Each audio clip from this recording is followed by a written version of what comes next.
የሚስታችሁ ስቲች መፈታት ለማያሳስባችሁ ባሎች ነው ይሄ ቪዲዮ። እኔ ጋር ስቲች ተፈቶባቸው የሚመጡ ሴቶች የሚነግሩኝን ታሪክ ልንገራችሁ።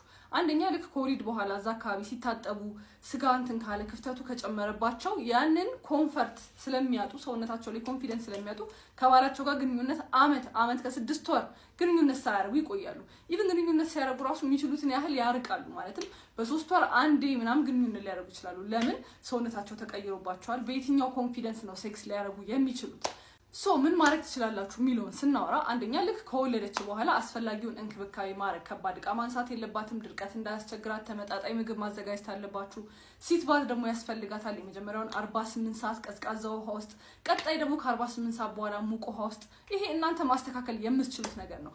እንደዚህ አድርጋችሁ ተንከባክባችሁ በደንብ ሂል ካረገ ያላት ኮኔክሽን ይጨምራል። ያላችሁ ግንኙነት ፒክ ያረጋል ማለት ነው። በሆነ አጋጣሚ ሆኖ ደግሞ እዛ አካባቢ ስቲች ቢፈታባት የሆነ ነገር ቢል ወስዳችሁ አስፈላጊውን ፕሮሲጀር ማሰራትና ሕክምና እንድታገኝ ብታረጉ ፍቅራችሁ ይጨምራል ለማለት ያህል ነው። ቴንክ ዩ